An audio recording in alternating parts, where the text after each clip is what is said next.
it is quite a long life. So I started with some images and of the when I saw the tsunami in when was it 2005 already? Yeah.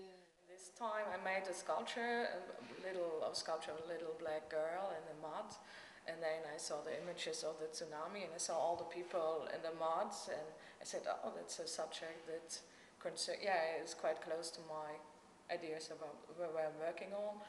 So I started to collect images, and then I started. It's actually a quite long story, so it already takes some years, but. And then I made the first sculpture with fir trees and with human beings inside. So those were really the first one. Yeah, yeah. But now they're totally gone. They're not part anymore of the installation.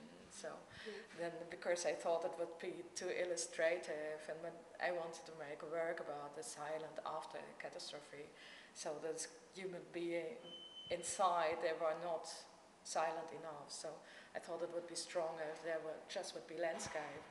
So afterwards, I started to develop concentrate more on the landscape without the human beings inside. And then I had a small presentation, with a kind of 4 or 5 pieces or 7 pieces, and I want to connect them together with some stuff, which it should be black and glossy. So I didn't know how to do this. So the first beginning was really with icing, mixed with Indian ink. So I poured them in between all the sculptures. So that was the first period. But when it dried, it gets really gray and really sticky, and it was not successful. But that was really, and then I said, oh, it should be more bigger and larger scale, that you get more the landscape thing, and the sugar was not good. So the first presentation was just the sculptures on the the second was just the sculptures on the wooden table. But it was not good, because then still the sculptures didn't come together as one landscape. There were sculptures on the table, so I didn't like the idea. I really want to make the sculpture of one landscape.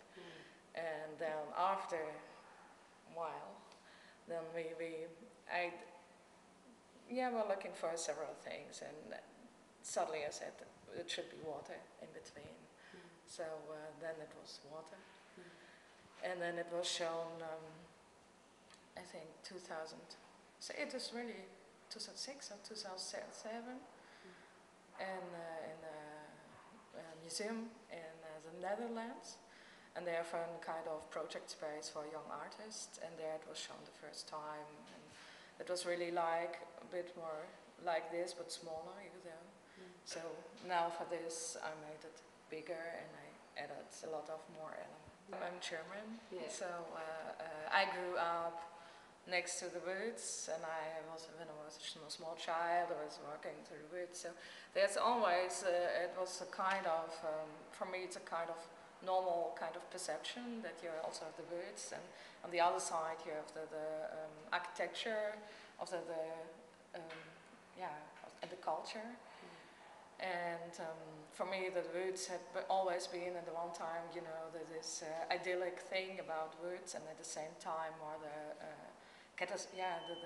fear factor, the small child that got lost in the wood. So it was, both of that.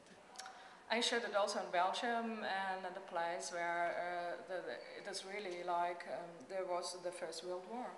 And during the First World War, the whole ground was, kind of everything, all the trees were burned, and everything was destroyed, the houses were destroyed.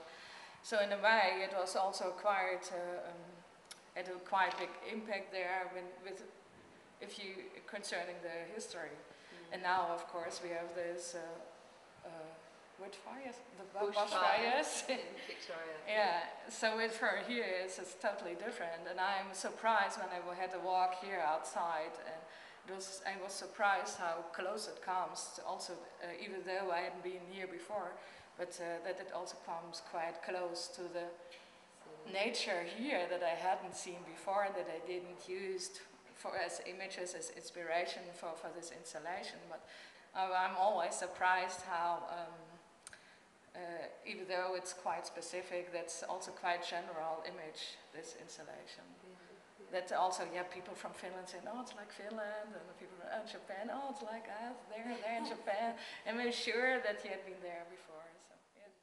So it's also not about the catastrophe, but it's also the perception of, from us, of the catastrophe. I think it's more about there than about it's not about, not an ecological statement or something like this, so it's more about our private perception, about which is idyllic, where we're looking for, about our fears, and it's more basic. I think because of also this, that it is more basic, that people get more, that everyone can, everywhere in the world can make it, fill it in with their own ideas and their own experience, and therefore it fits in so many other spaces. Yeah. It is, if you open the newspaper, there is destruction. Yeah. If you see news on television, there is always catastrophes and destruction, so there's a big part of our life.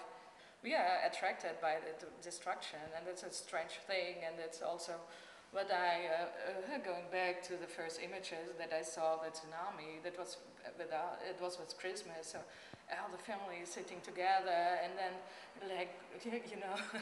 having some cakes and sitting together, cozy together, and at the same time really looking for more destructive and really aggressive and really horrible pictures with more people and dying, and there's this strange contradiction of the one time that we are sitting at home, cozy at home, and then the other side that we love to watch, that we are so intrigued by all these catastrophes, to watch them, to watch human beings. It was really, so everyone was looking and sitting for more images and more cruel images, and it's a kind of strange attraction also with the World Trade Center when the airplanes came crashed in. It's so incredible images, all the human beings jumping out, and it's so horrible.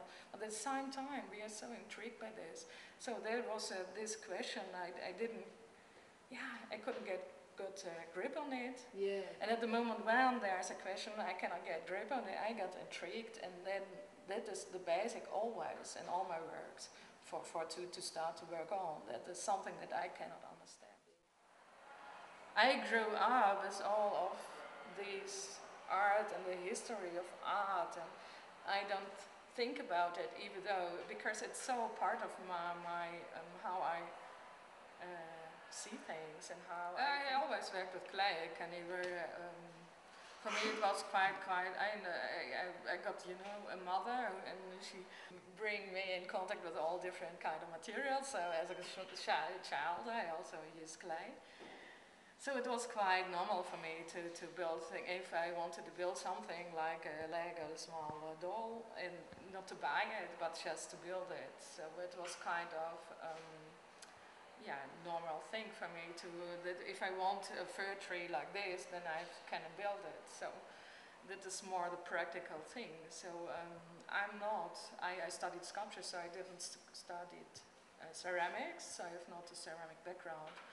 So I just I used clay because it's nice and I can build some things, and you can fire it, and then it's it's what it is. And it's stable. So so therefore I started to work with clay.